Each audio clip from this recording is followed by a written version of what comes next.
Hi boys and girls, happy Easter.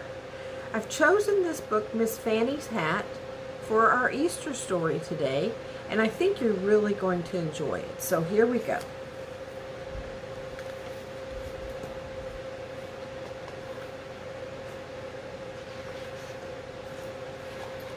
Miss Fannie has lots of hats, and each one is her favorite.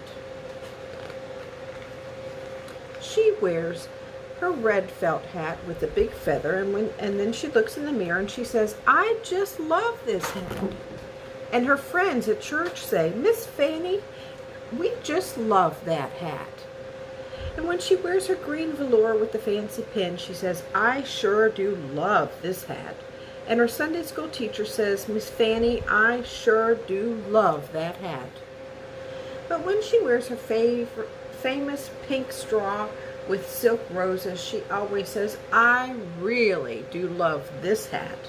And everyone else really loves it too. Miss Fannie is 99 years old and very small. In fact, she's grown to be about the same size she was as a little girl. So if you can see the pictures. Miss Fannie and her daughter, Miss Wanda, live together. Miss Wanda makes breakfast every morning. "Don't make me much breakfast," says Miss Fannie, sitting on the sofa in her robe. Miss Wanda tries to mind because Miss Fannie is her mama, but she forgets and brings her a piece of sausage, buttered toast with jelly, a scrambled egg, and a cup of herb tea. "Oh my, that's way too much," Miss Fannie always says, but then she goes and eats it all up.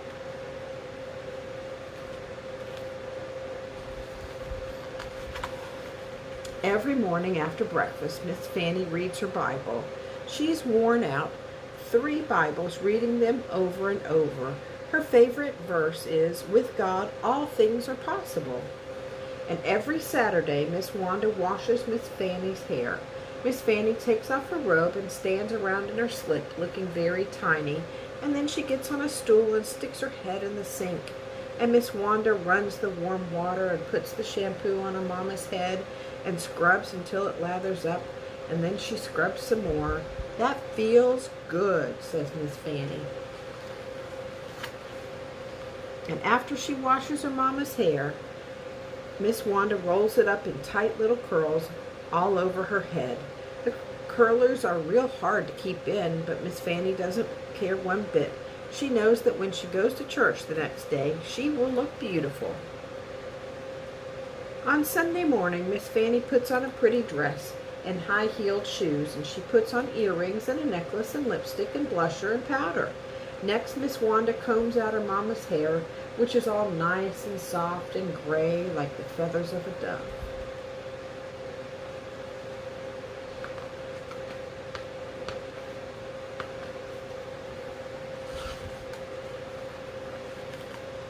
Then finally, after all that fussing with her hair, she goes and hides it under a hat. Miss Fannie has 3 black hats, 2 red hats, 1 green hat, 2 white hats, 2 navy hats, 3 beige hats, 1 brown hat, and the famous pink straw with roses. Because she never wears the same one twice in a row, some people think she has a whole closet full of hats, which of course she does. Look at all those hats.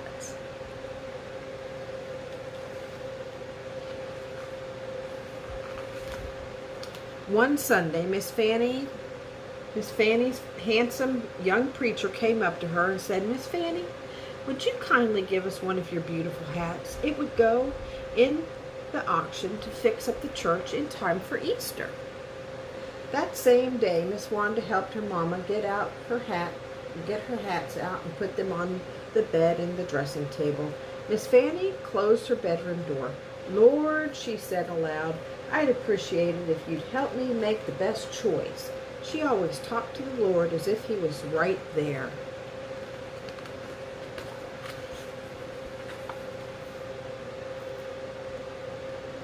There she is, looking at all her hats.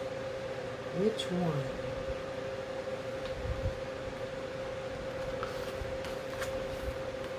Miss Fannie walked around the room and looked at each one of her hats.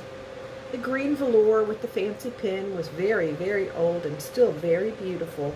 During the terrible flood of 1916, she had crossed the swollen river on a ferry to visit her mother and father. As she stood at the rail holding on to her beautiful hat, a house had floated by almost close enough to touch. And over there was her wide-brimmed felt with the gleaming black feather. Ha! That feather had come from the tail of a hawk that was trying to kill her hens and biddies. She had grabbed that hawk around the neck, and before you could say doodly squat, that hawk would never bother her chickens again. Then Miss Fannie picked up the hat that was made from her soft brown velvet and stroked it, and it always reminded her of Flower, her grandmother's cow. When Miss Fannie was just 7 years old, she had started milking the brown, velvety, soft Flower. Each evening she carried the milk to the spring in a bucket and set it in the ice water to keep it cool. Later her mama would pour the milk into a churn, and Miss Fannie would churn it into butter just like you buy in the store, except better. She realized that each one of these hats was like a friend, and each one brought back special memories.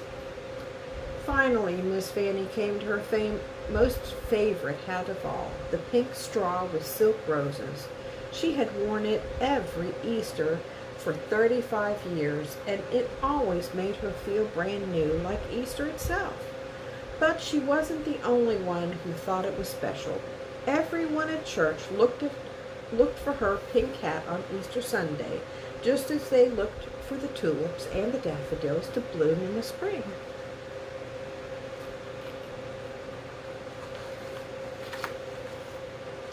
Miss Fannie took the straw hat out of its round box and put it on, and even though she was wearing her oldest house dress with torn pocket, she looked in the mirror and sighed, and in her heart she did not want to give that hat away, not at all. So she took a deep breath and repeated her favorite Bible verse. And as she placed the hat back in the round box, she said, "You know, this hat really could raise a lot of money." And she put the lid on the box and she said maybe it could help fix our old pipe organ. And she tied the string around the lid, and she said, why, it could probably mend the crack in the church bell or put on a whole new roof. And suddenly she discovered that she was very, very excited.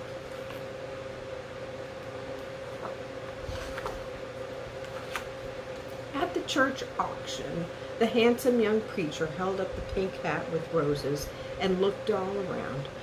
"What am I bid for Miss Fannie's famous hat?" And the bidding took off like lickety-split, and at last there was something more exciting to bid on than a set of kitchen canisters or an umbrella stand.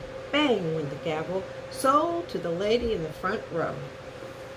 The lady in the front row gave the preacher a check and seemed very, very pleased with herself. "That's a lot of money," exclaimed Miss Wanda, who was impressed. And Miss Fannie clapped her hands. It was really enough to get things fixed around here, and she knew that she would not miss her favorite hat one bit. But she did wonder which hat she would wear on Easter morning. On Easter Sunday, Miss Fannie got up very early, and she sat on the side of her bed and took the curlers out of her hair. And although she thought and thought, she didn't have the slightest idea which hat she would wear. Her red felt with the big feather was too hot. Her green velour with the fancy pin was too wintry. And there was no use to even think about the pink straw, which of course would have been just right. And when it was time to leave for church, Miss Fannie looked beautiful. She was wearing her best dress, which was the color of a pale green apples, and she was also wearing her best jewelry, her best gloves, and a white corsage. "It's time to go," said Miss Fannie, picking up her cane and taking Miss Wanda's arm. Miss Wanda couldn't believe her eyes. Her mama was going out the door without wearing any hat at all.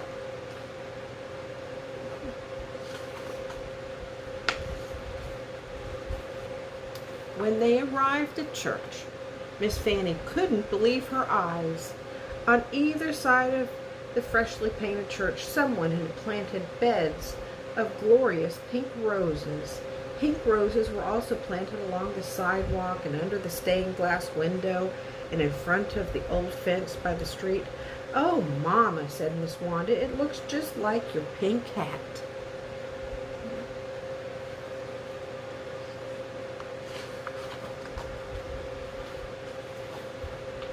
The handsome young preacher greeted them on the steps and gave each one a big hug.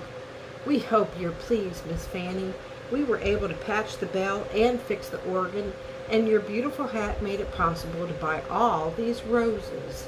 And as Miss Fannie laughed with delight, they didn't see an old woman at all.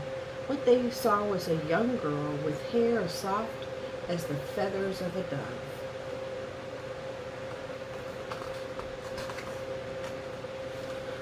Now, when people pass the little white church, they think they're seeing a garden of dazzling pink roses, but what they're really seeing is Miss Fannie's hat, and it will always, always be her favorite. The end. I hope you enjoyed the story today, and happy Easter, everybody. Love you all. Stay healthy and safe, and I'll see you guys again soon. Bye-bye.